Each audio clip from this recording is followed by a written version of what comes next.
E qual que seria, então, o oposto disso, dessa liderança que Jesus deseja que a gente exerça, né?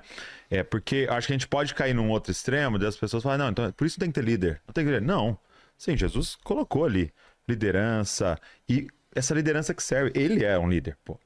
Né? E aí, qual é o oposto? Até o Fábio, num outro livro dele, No Apaguei do Espírito, tem uma frase que me marcou muito, que é: o papel da liderança bíblica é se tornar inútil. Como assim? Expliquem. E vou explicar para você com essa outra frase, ó. Um bom pai não é aquele que formou um bom filho. Um bom pai é aquele que formou um bom pai. Sim. Então, em que sentido? Quando é que eu sou um bom pai? Se eu crio filhos que não vão mais precisar de mim. Depender. Não vão mais depender de mim. Então, eu tenho o meu filho Davi, a Luísa. Quando é que eu obtive sucesso? É quando eles foram tão bem educados por mim que agora eles são pais. E aí agora nós somos 2 pais. Agora o papo meu com o Davi de 30 anos é de pai para pai. Por quê? Porque eu tive sucesso na minha educação. Eu me tornei inútil para ele. Lógico, vai continuar me honrando e tal, mas ele é independente financeiro, ele é independente emocional, ele é independente geograficamente, ele é independente. Então agora eu fui um bom líder. Então qual é o nosso papel como líder na igreja?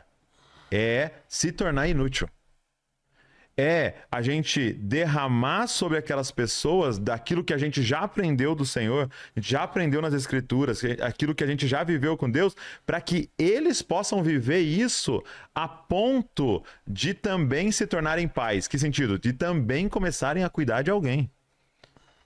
E se tornarem independentes. Então, qual é o papel do líder? Levar o outro à maturidade para que não precise mais de mim.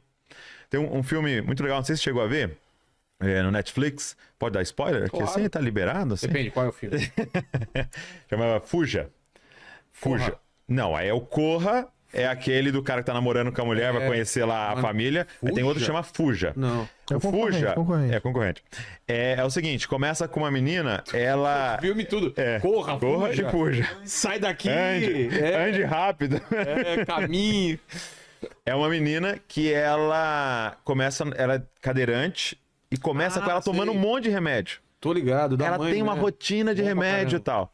E aí ela começa a ficar desconfiada e tal, ela pega um remédio, aí ela vê que tá um rótulo por cima, ela tira, vê o nome, ela consegue escapar da mãe, vai super lá. cuidadosa, né? Cuida dela pra caramba. Cuida dela, tal, e ela cheia de problema, e principalmente ser cadeirante é um dos principais, né? Aí ela vai lá na farmácia e pergunta: que remédio que é esse aqui?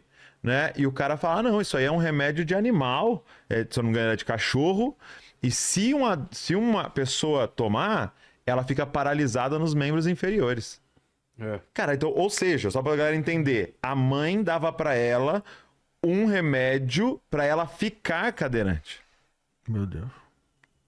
Ela dava um remédio que paralisava. E aí a pergunta é: por quê? Por que eu vou deixar alguém incapacitado naquela situação voluntariamente? E aí tem esse diálogo no final, né? A mãe fala assim pra ela: eu preciso ser precisada. Então o que eu tô dizendo é que existem líderes com uma ferida tão grande na alma que eles querem que as pessoas permaneçam doentes. Eles precisam que as pessoas precisem deles, então mantém elas doentes. Meu Deus. E na verdade até adoecem essas pessoas. Entendeu? E aí é isso, né? Não, pede autorização, tudo tem que falar comigo, tudo tem que... não, você não vai entender a Bíblia se eu não te explicar. Por quê? Porque eu preciso ser dependente. Então você vê, às vezes não é por dinheiro, às vezes é por essa ganância de poder e manipulação, né? Tem uma coisa pra deixar claro, que às vezes o pessoal vai ver o tema falsos profetas e vai achar que a gente tá batendo no movimento carismático. Não. Só pra você entender. Eu sei que vem gente aqui de toda a linha teológica aqui, tem debate, amilenista, pré-milenista e continuista, gente que crê nos dons, quem não crê.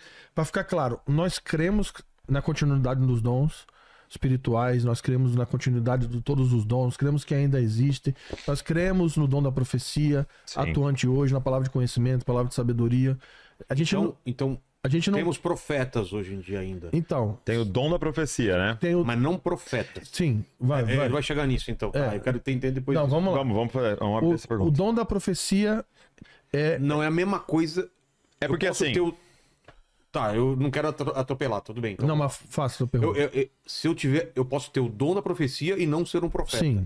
Não tem nada a ver uma coisa com a outra. Não, você tá certo. O dom da profecia, Paulo diz em 1 Coríntios 14, busque os dons. Ele fala isso pra igreja. E ele até fala, ele gostaria que todo mundo profetizasse. Busque os dons. Siga o amor, por isso, busque com zelo os dons. Principalmente o dom da profecia, que é aquele que profetiza, edifica a igreja. Então, ele está dizendo, ele está dando uma ordem apostólica na Bíblia, que nós precisamos buscar os dons. Ele está falando isso para todo mundo, principalmente o dom da profecia, para que a igreja seja edificada. Já o profeta, já está lá em Efésios capítulo 4, que é uma pessoa que tem uma função mais de um treinador.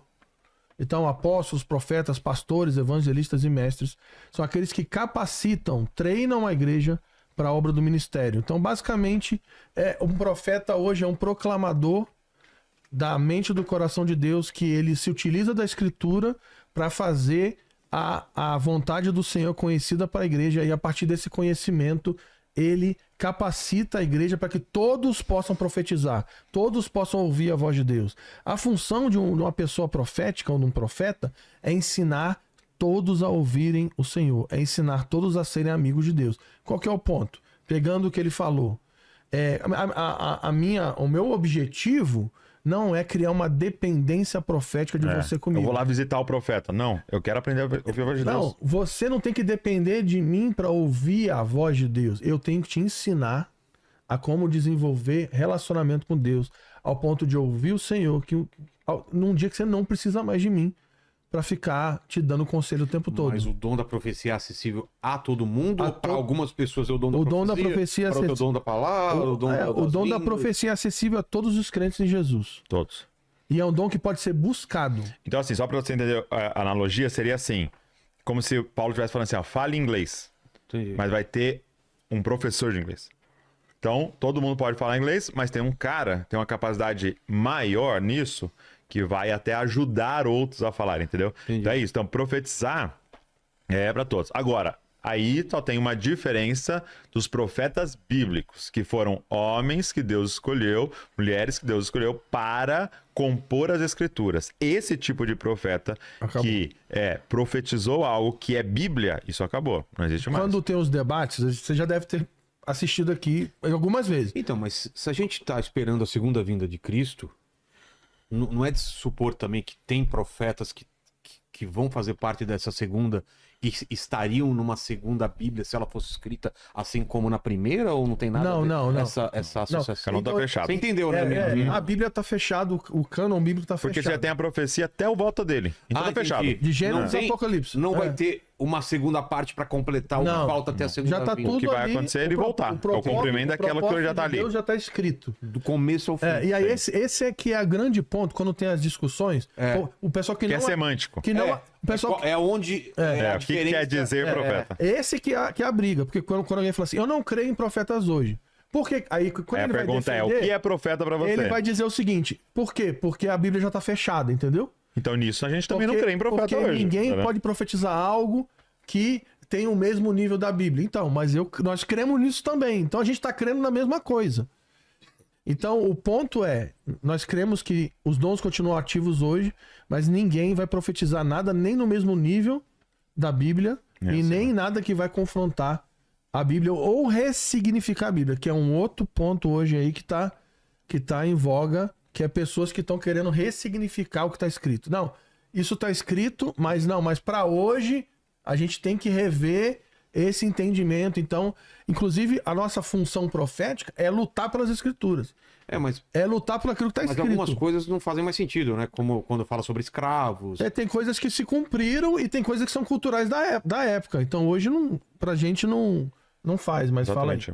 fala aí. Sim, por exemplo, quando ele está descrevendo situações, né? Então, por exemplo, ele está escrevendo uma Como carta. tratar escravos, ou faça Exato, isso. você não vai conseguir aplicar isso porque você não tem um escravo. Então Se o cara isso falar, então foi. tem que ter um escravo. Você tá falando Então, mas isso aí, tá vendo? Isso já é uma má interpretação, porque o texto nunca falou lá assim, tem um escravo.